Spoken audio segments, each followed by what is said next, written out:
같이 기도하겠습니다. 천지만물을 지으시고 모든 인생의 생사화복을 주관하시는 주님, 2026년 새로운 해를 우리에게 허락하셨음이나 해서 감사와 찬양을 드립니다. 우리는 우리의 날을 세는 법을 잊어버리고 또한 주님의 날을 세는 법을 잊어버렸습니다. 세상에 바쁘다고 하는 그런 여러 가지 핑계 속에서 세상의 모든 욕망을 쫓아가면서 하나님의 시간이 언제인지, 우리가 살아가는 이 시간이 얼마나 소중한 것인지를 잊어버리고 살았습니다. 그러나 주님께서는 신실하셔서 우리에게 새로운 해를 또 허락하시고, 이 새로운 해를 시작하면서 주님의 신실하심과 주님의 거룩하심을 우리에게 다시 한번 깨닫게 하셨습니다. 주님, 이제 주님 앞에 나온 우리 모두가 다시 한번 주님을 우리의 주님으로 고백하는 이 예배가 될 수 있도록 주님께서 이 예배의 모든 시간을 역사하여 주시옵소서. 주님이 우리의 주님이신 것을 우리가 깨달을 때 우리의 살아가는 모든 시간이 주님의 시간이 되고, 우리가 살아가는 모든 순간이 주님의 뜻을 쫓아가는, 주님의 뜻을 알기 위해서 애쓰는 그런 시간이 될 줄 믿습니다. 주님, 우리가 주님의 뜻을 알기 원합니다. 주님의 뜻을 알고 그 뜻을 우리의 삶에 적용하고 살아가는 우리가 되기를 원합니다. 우리의 모든 연약함을 주님의 성령으로 도우시고, 우리의 모든 부족함을 주님의 성령으로 채우셔서 우리의 모든 삶의 순간에 주님의 뜻을 따라 선택해 나아가는 우리 모든 사람들이 될 수 있도록, 모든 주님의 성도들 될 수 있도록 은혜 부어 주시옵소서. 지금도 주님의 복음이 얼마나 중요한지를 세상에 선포하는 많은 선교사들이 있고 많은 복음 전파자들이 있습니다. 그들이 홀로 나간 사람들도 있지만 식구들과 함께 나간 사람들도 있고 많은 동역자들과 함께 할 줄 믿습니다. 주님, 그들이 전하는 모든 복음에 주님의 능력이 더욱더 더해져서 그들이 인간의 능력으로, 인간의 지식으로 전하는 것이 아니라 주님께서 주시는 성령의 도우심으로 그 모든 복음이 전해질 때 그 복음을 듣는 모든 사람들의 마음에도 주님의 마음이 전해질 수 있고 주님의 이름을 부르며 나오는 사람들이 계속해서 늘어갈 줄을 믿습니다. 주님, 그렇게 역사하여 주시옵소서. 오늘 우리가 드리는 모든 예배의 순서에 주님의 임재하심이 우리는 간절히 바라집니다. 주님께서 모든 순서에 임재하시고 모든 우리가 드리는 찬양이, 우리가 나누는 주님의 말씀이, 우리가 나누는 헌신과 친교가 주님 앞에 상달되는 귀한 예배가 될 수 있도록 함께하여 주시옵소서. 오늘 모든 순서를 주님 손에 다시 한번 의탁합니다. 주님 홀로 영광 받아 주시옵소서. 이 모든 말씀 우리에게 새 해를 주시고 또 새 생명으로 살아가게 하신 우리 주 예수 그리스도의 이름으로 기도합니다. 아멘. 하늘에 계신 우리 아버지, 이름이 거룩히 여김을 받으시오며 나라가 임하시오며 뜻이 하늘에서 이루어진 것 같이 땅에서도 이루어지이다. 오늘날 우리에게 일용할 양식을 주옵시고 우리가 우리에게 죄진 자를 사하여 준 것 같이 우리 죄를 사하여 주시고 우리를 시험에 들게 하지 마시고 다만 말씀을 구하시옵소서. 나라와 권세와 영광이 아버지께 영원히 있사옵나이다. 아멘. 오늘 하는 말씀은 베드로후서 1장 1절부터 11절입니다. 예수 그리스도의 종이요 사도인 시므온 베드로가 우리 하나님과 구주 예수 그리스도의 의를 힘입어서 우리의 믿음과 같은 귀한 믿음을 받은 이들에게 이 편지를 씁니다. 하나님과 우리 주 예수를 알므로써 은혜와 평화가 여러분에게 더욱 풍성하여지기를 바랍니다. 하나님께서는 우리가 그를 암으로 말미암아 생명과 경건에 이르게 하는 모든 것을 그의 권능으로 우리에게 주셨습니다. 하나님은 우리를 부르셔서 그의 영광과 덕을 누리게 해주신 분이십니다. 그는 이 영광과 덕으로 귀중하고 아주 위대한 약속들을 우리에게 주셨습니다.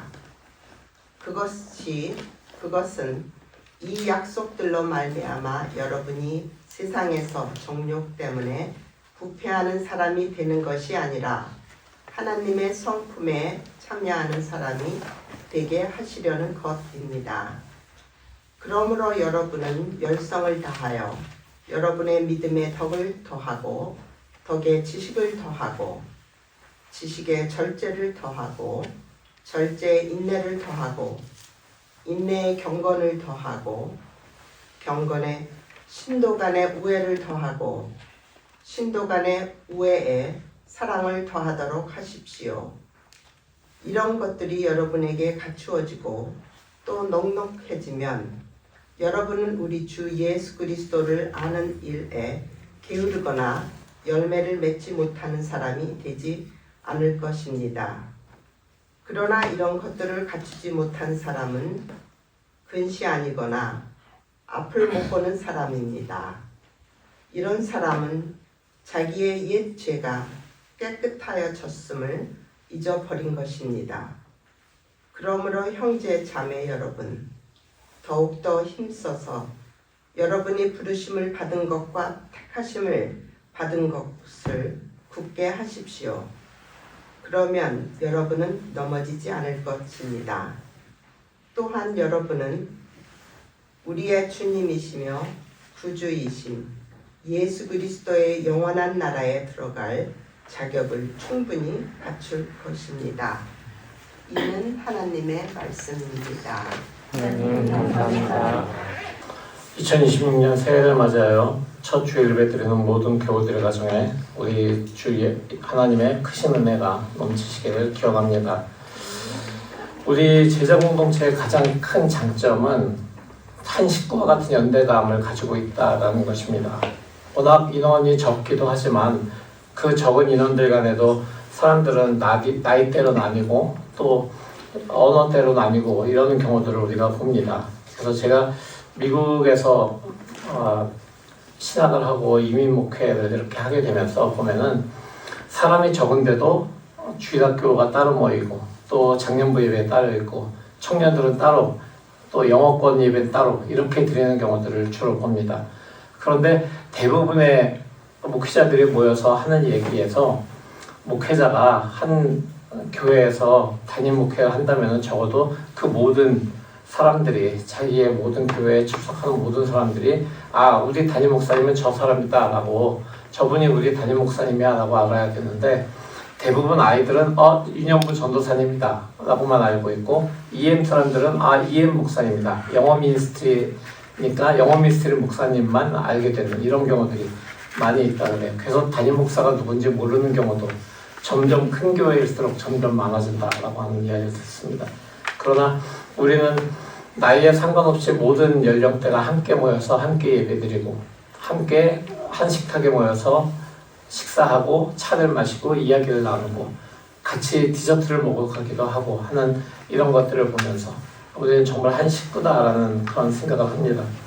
더군다나 우리는 각 가정을 많이 열어놓고 있기 때문에 언제든지 우리 집에 놀러 오세요. 언제든지 연락 없이 가도 그저 자기의 모든 치워지지 않은 정돈되지 않은 삶까지도 그저 같이 보여줄 수 있는 이런 삶인 것을 우리는 참으로 감사하게 여기는 그런 공동체입니다.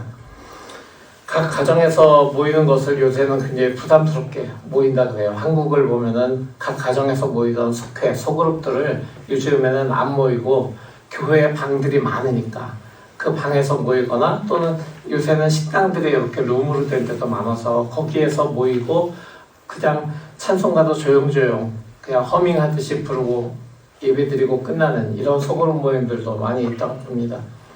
사실 누군가를 우리 집에다가 초대하려면 집 청소도 해야 되고 정리도 해야 되고 음식도 신경 써서 그릇까지 싹 세팅해서 차려놓고 우리가 해야 되지만 사실 그것은 내 삶을 누군가에게 그대로 보이는 것이 불편한 마음이 바닥에 있기 때문인 것 같습니다. 사실 그 불편함이라고 하는 것을 간편함으로 덮어 씌우면서 그냥 밖에서 하지 뭐 간편하게 라는 말로 대체하면서 공동체의 그 끈끈한 정들이 맺어질 그 사이 시간들이 점점 없어지는 거 아닌가라는 생각이 듭니다. 하지만 한 공동체에서 서로 관계를 맺고 살아가는 그런 사람들이 서로 간에 보이지 않는 벽을 세워놓고 있는 것이 아니라 모든 벽을 헐고 나의 모든 것을 다 내어놓고 또 그것을 위해서 서로 중보해주고 서로를 위해서 격려해주는 이런 사이가 될 수 있을 때 그것은 정말 하나님의 나라로서 하나의 유기체로서 공동체가 살아갈 수 있는 방법이 아닐까 생각을 합니다. 21세기를 살아가는 우리가 그리스도 예수 안에서 공동체로서의 생명력을 가지기 위해서 제자교회는 매년 정해져 있는 그 성경 구절을 바탕으로 해서 교회 표어를 정합니다. 그래서 1년 동안 우리가 살아갈 방향으로 삼고 있습니다. 여러분들이 교회 주보를 가지고 계시면은 2026년 교회 표어가 나와 있죠. 그 교회 표어를 우리가 1년에 한 번씩 그저 바꾸고 새롭게 하고 한 번씩 읽어주고 하는 그런 것이 아니라 이 교회 표어를 정하고 이를 위해서 우리가 해야 될 그걸 말들을 실천한다면은 그리스도 예수의 복음이 가진 생명력이 필요한 사람들에게 전해지고 우리의 삶을 통해서 예수 공동체가 가져야 할 모습이 우리가 지나간 길 위에도 남겨질 것이기에 우리는 이 일을 해나가고 있는 것입니다. 그리스도인은 하나님의 아들 예수 그리스도가 자신의 구원자이심을 고백하고 또 하나님의 뜻을 따라 성령의 인도하심을 따르는 사람들입니다. 성령 하나님이 우리 각자의 삶에 임재하시게 될 때 우리는 성령의 이끄심을 따라서 그리스도가 이루신 구원에 감사하고 매 순간 하나님의 뜻을 따라서 살아가는 삶의 여정을 걸어가게 됩니다. 그런 과정을 우리가 딱 두 글자로 줄여서 부르는데 그것을 성화라고 이야기합니다. 성화라고 하는 말은 그대로 구원받은 성도 각 사람들이 거룩해지는 것을 의미합니다. 성경은 하나님이 거룩하시기 때문에 너희도 거룩하라고 기록되어 있죠.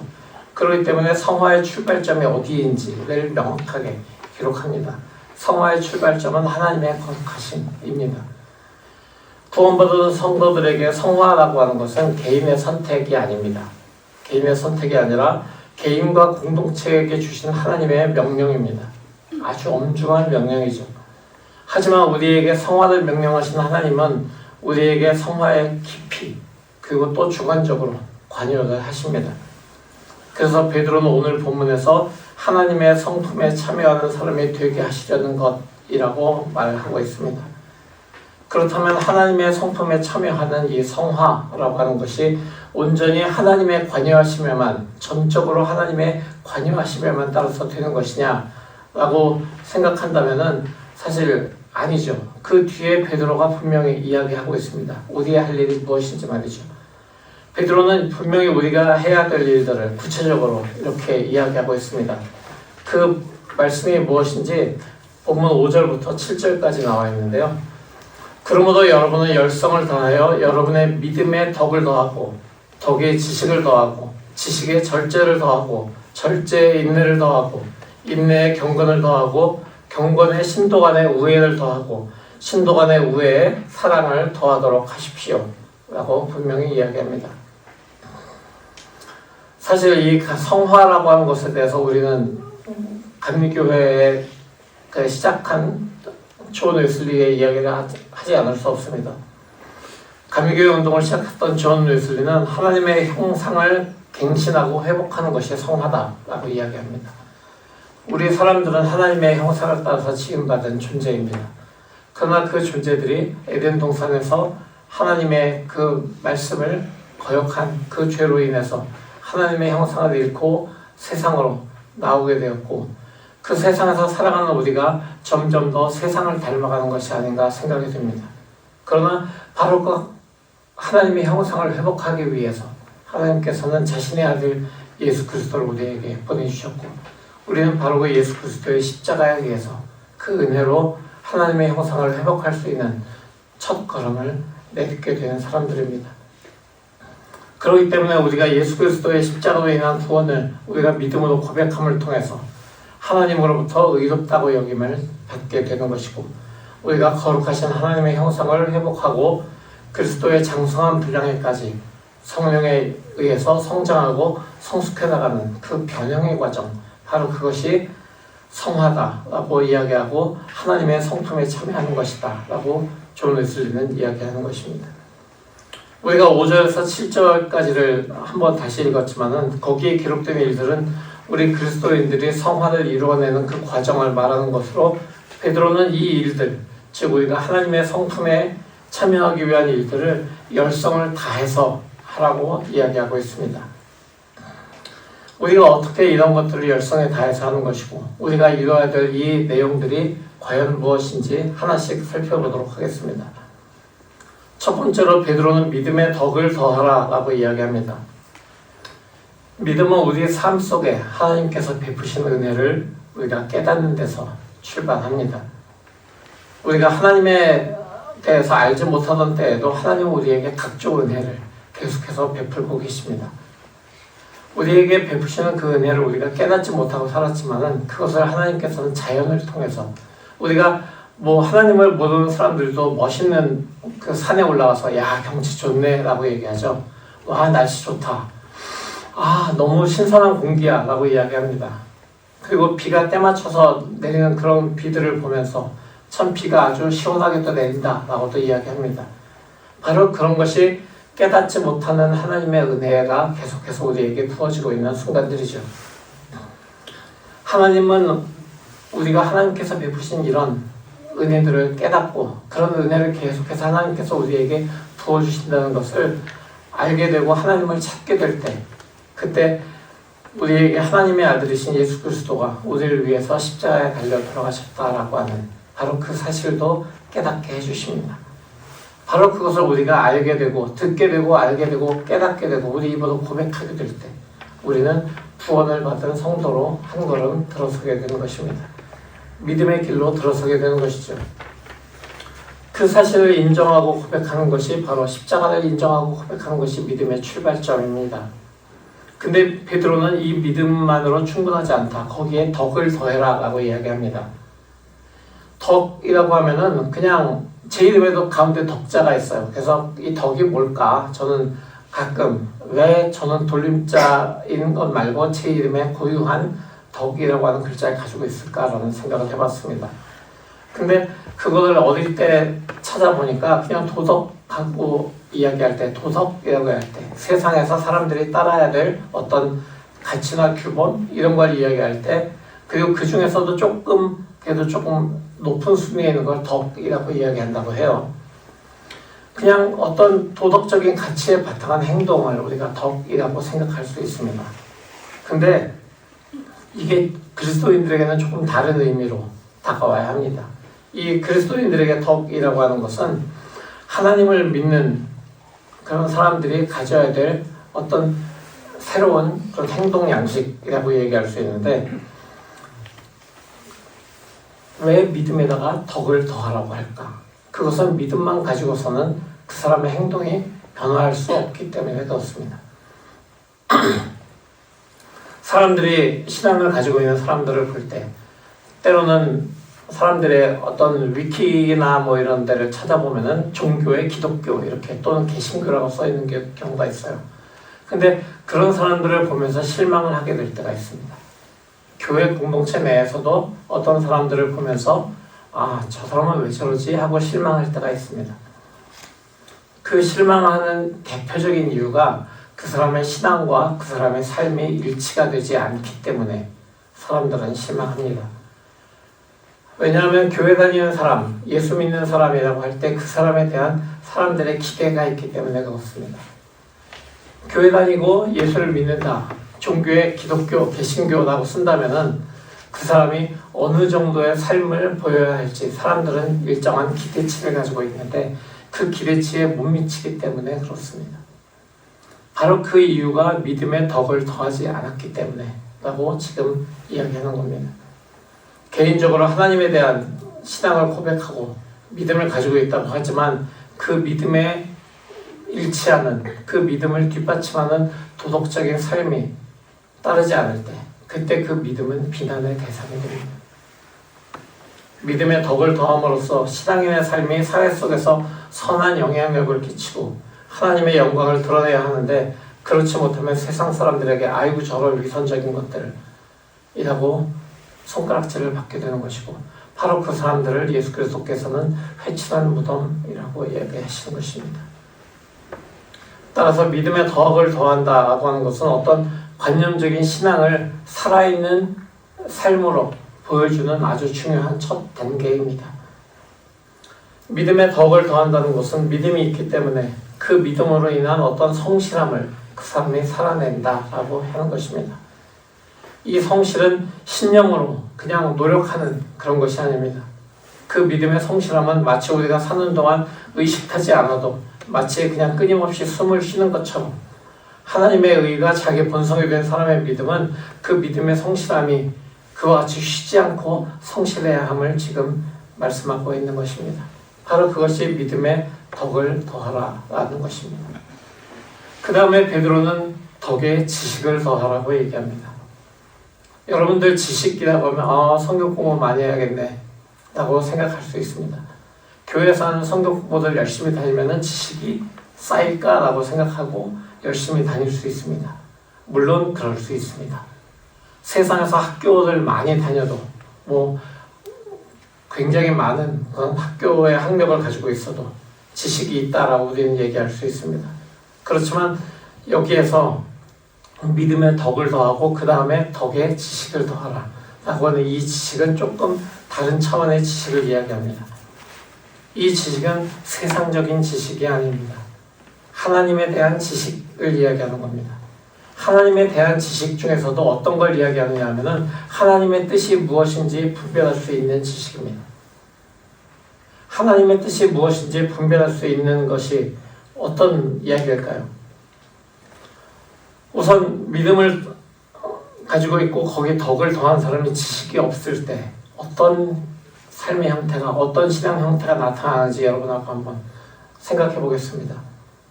하나님을 믿는 믿음이 있고 그 믿음으로 사람들에게 어떤 선한 영향력을 미칠 수 있는 그런 삶의 태도를 갖춘 사람이 있습니다. 근데 그 사람이 하나님의 뜻을 분별하지 못한다면 그때 나타나는 것들이 바로 잘못된 열심입니다. 내가 이렇게 하는 것이 정말 나의 믿음을 나타내는 것이고, 저 사람들도 나를 굉장히 좋게 보잖아? 라는 생각을 가지고 막 열심히 하는데, 그런데 거기에 하나님의 뜻을 알지 못하면, 하나님의 뜻을 깨닫지 못하면 그거는 잘못된 열심이 되고 맙니다. 하나님의 뜻을 알지 못하면 그 신앙은 어떤 신앙이 되냐면은 영적인 어린아이와 같은 신앙입니다.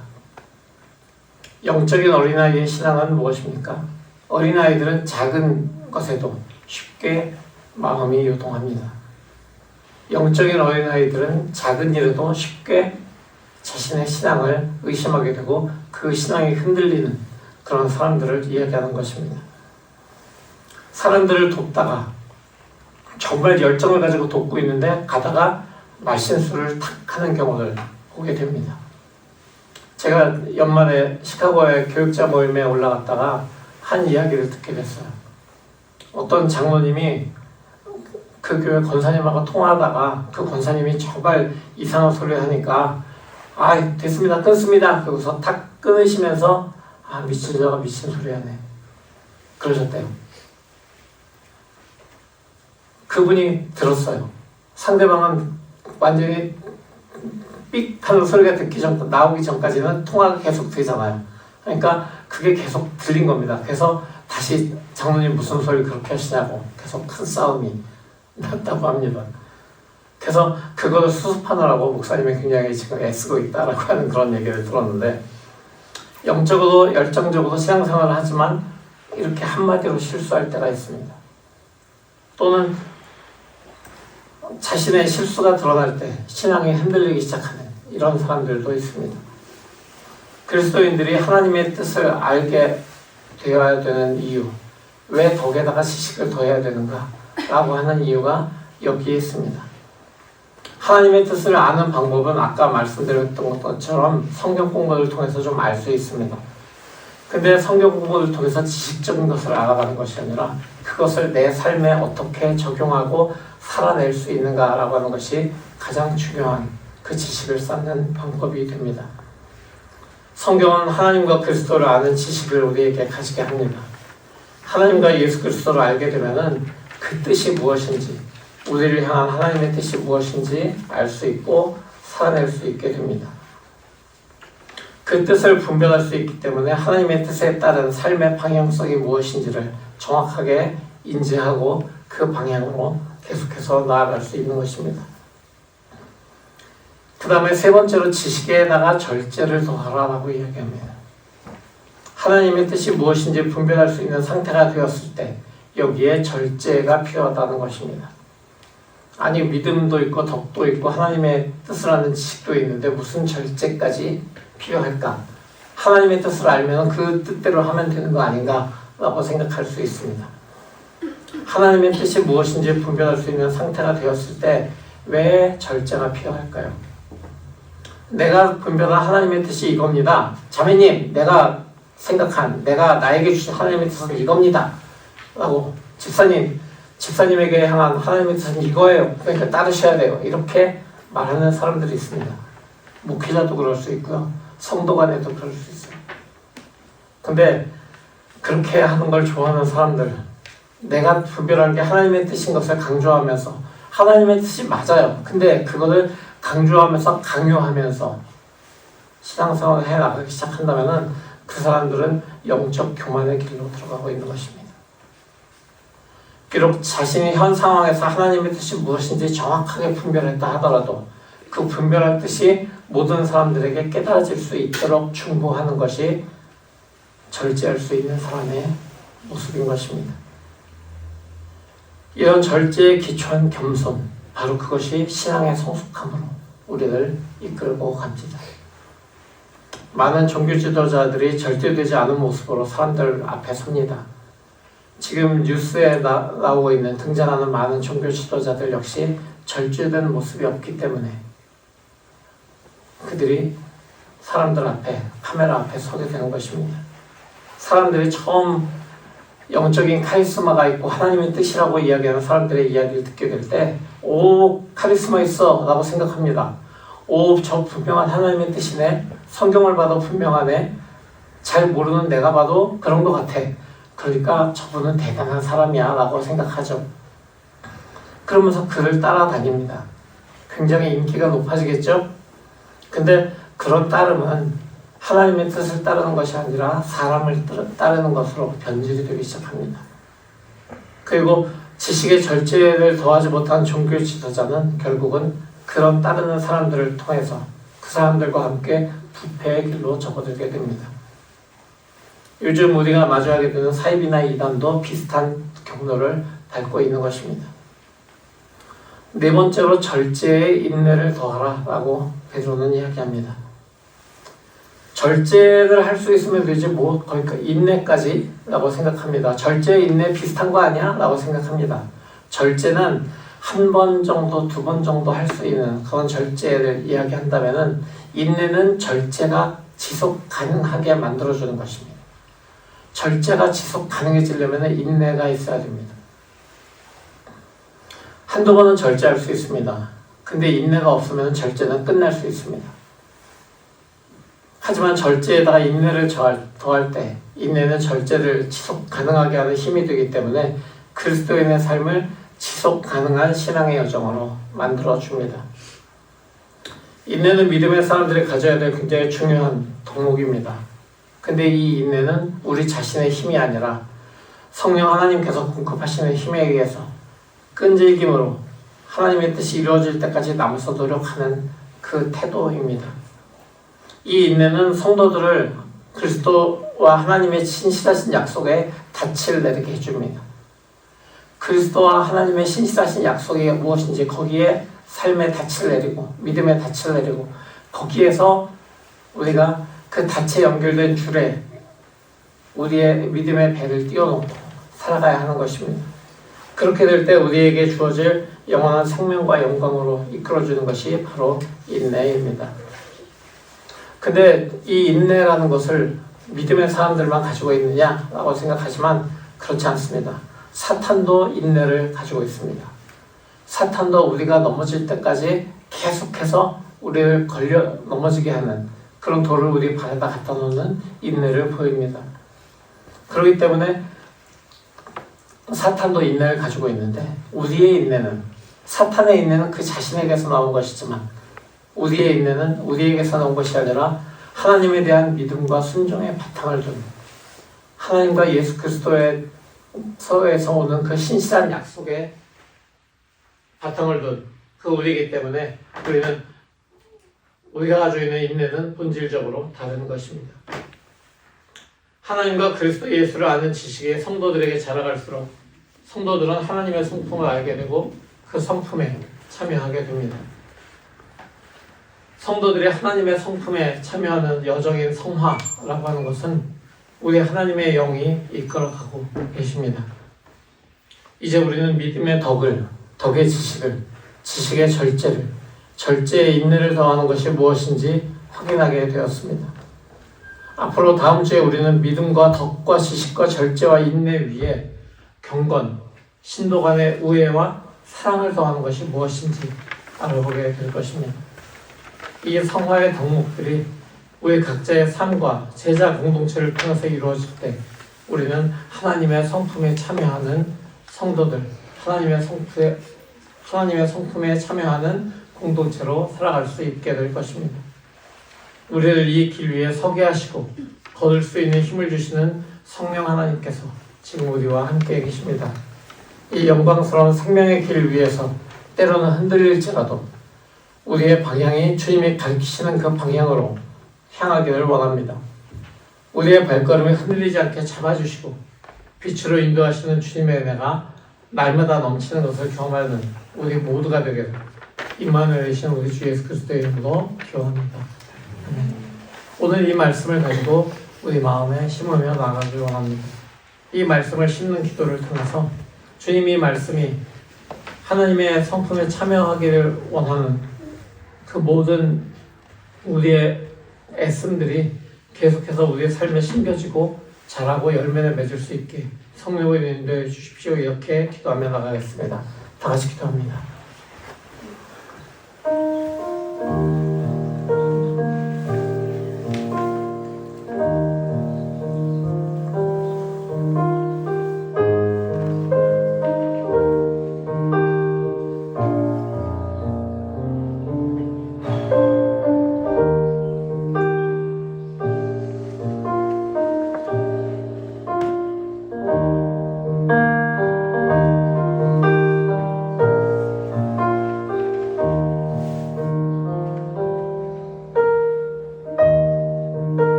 우리에게 구원의 길을 걷게 하시고 또 날마다 하나님의 성품을 따라갈 수 있도록 성령으로 이끄시는 하나님, 그 이름을 찬양하고 경배합니다.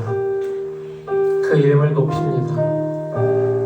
우리의 연약함을 아시는 주님께서 그 영을 우리에게 부으시고 그 영으로 우리의 모든 삶의 순간에 하나님의 성품을 따라갈 수 있도록 우리에게 이끌어 주시니 그 이끄심을 열심으로 따라가는 우리 모두가 될 수 있기를 원합니다.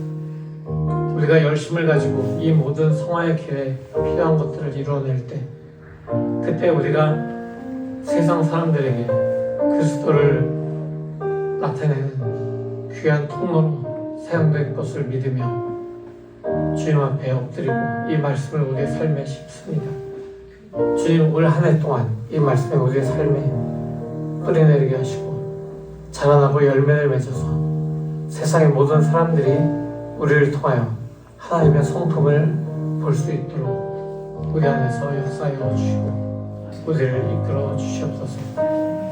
우리 함께 하시는 임마누엘 예수 그리스도의 이름으로 간절히 기도합니다. 아멘. 파송의 말씀 나누겠습니다. 성도 여러분, 복음의 말씀 들었으니 세상으로 나아가십시오. 하나님과 예수 그리스도를 아는 지식을 바탕으로 그 영광스럽고 거룩한 성품에 참여함으로 참된 그리스도인의 성화를 이루어 가십시오. 아멘. 우리를 사랑하시고 은혜와 위로를 주시는 하나님과 그리스도의 예수의 성품을 본받아 우리도 성도들의 삶을 살아가겠습니다. 온전하신 주님을 닮은 성화를 이루어 가겠습니다. 주여 우리를 이끄소서. 아멘. 이제는 우리 주 예수 그리스도의 무한하신 은혜와 아버지 하나님의 지극하신 사랑하심과 성령의 내주하시고 역사하심이 이제 하나님의 성품을 열심으로 닮아가기로 결심하고 나아가는 사랑하는 주님의 자녀들 머리머리를 위해 그들의 가정과 학업과 사업과 모든 하는 직장 위에 영원토록 함께 하시기를 간절히 축원하옵나이다. 아멘.